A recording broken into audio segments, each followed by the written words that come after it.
conversations about Donald Trump's contempt for the rule of law, civic Republican institutions and democratic norms, you have probably run into the following.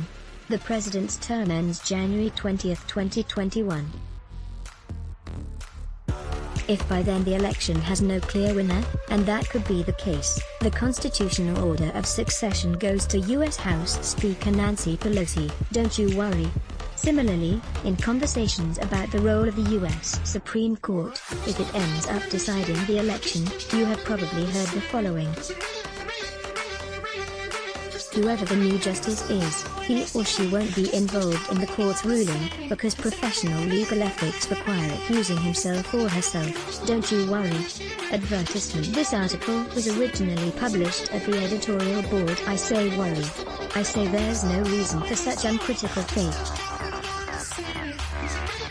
Indeed, insisting otherwise is making the problem worse. The president has melded his re-election campaign to the United States government.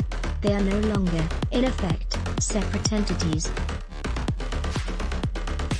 Trump has demonstrated in miniature, think, Portland and the district's Lafayette Square, what his secret police force is capable of. The Republican campaign operatives are negotiating with swing state Republicans to appoint loyal electors ready to ignore the popular will in his favor. As for the Supreme Court, he could not be clearer about his expectation that loyal jurists hand down victory. I haven't even mentioned his putting conditions on something that cannot be conditional in a free, fair and open society. Well, we're going to have to see what happens, the president said Wednesday when asked if he'd commit to the tradition of a peaceful transfer of power. You know that I've been complaining very strongly about the ballots and the ballot Sarah disaster. I understand that, but people are rioting. Get rid of the ballots, and we'll have a very peaceful, there won't be a transfer, frankly, there'll be a continuation. The ballots are out of control. You know it. And you know who knows it better than anybody else? The Democrats know it better than anybody else. Italics mine, what should be happening is not. Respectable white people in the Washington press corps, white normies, as liberal currents Paul Kreider called them, and the GOP, people out of power, like George W. Bush, should be taken to the air to explain to fence-sitting white voters that Trump is planning to rig the election via electors, via justices, or via extortion. When a sitting president says maybe he'll sorta kinda promise a peaceful transfer of power, what he's really saying is I win or something really bad happens. It's important to remember two things at this point. 1. The number of right-wing vigilantes prepped to strike. 2. The degree the US government is Trumpified. The adults are purged. Much that remains are opportunists, degenerates and loyalists. There's no good reason to think he'll leave on his own. There's no good reason to believe a new Supreme Court justice will recuse himself or herself. What should be happening is not. The press and pundit corps continue covering this election as if the president's authoritarian behavior were a bug, not a feature of his dangerous politics. Even Jonathan Bernstein did not help writing the column this morning, arguing that polls point in the direction of unified government under Joe Biden, except for this colossal asterisk. All this assumes that Trump's attempts to overturn the election results if he loses, which he mused about again on Wednesday, are unsuccessful. Yes, we've reached the point where such disclaimers are necessary. No, that isn't good news for US democracy. Putting conditions of the peaceful transfer of power, indeed, threatening voters with extortion, is not a moment for polite disclaimers. It's the body of the story itself. Everything else should be secondary. In fairness to Bernstein, he did warn of democracy crashing under this president. Advertisement and overwhelming blue wave might be enough to defeat him, presuming the results of the vote are clear, and that the impact will be felt by Republican leaders fearing for their political lives, not the president himself. But the only way to mitigate, though, alas, not prevent, a bloody transfer of power is a collective effort to discredit Trump.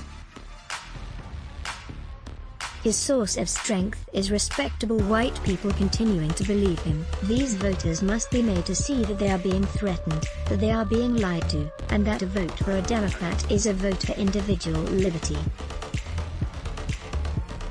A free, fair and open society cannot stop murderous lone wolves. America knows this better than any country, but murderous lone wolves tend to take respectable white opinions seriously enough that it can dampen rages for extra-legal means of getting what they want politically.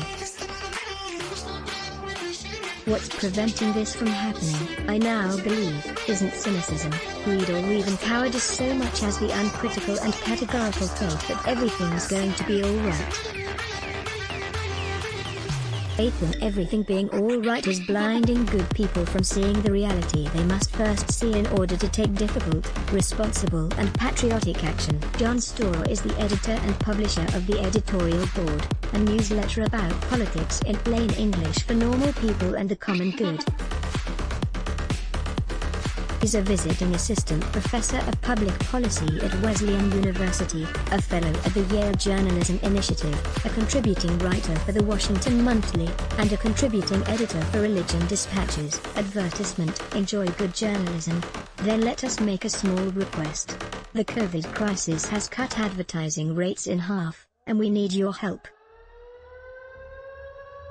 Like you, we here at Raw Story believe in the power of progressive journalism. Raw Story readers power David K. Johnston's DC report, which we've expanded to keep watch in Washington. We've exposed billionaire tax evasion and uncovered White House efforts to poison our water. We've revealed financial scams that prey on veterans, and legal efforts to harm workers exploited by abusive bosses.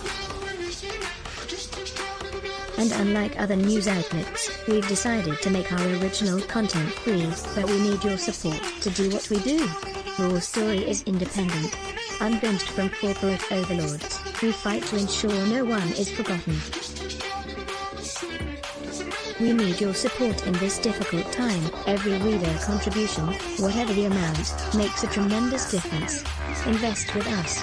Make a one-time contribution to Raw Story Investigates, or click here to become a subscriber.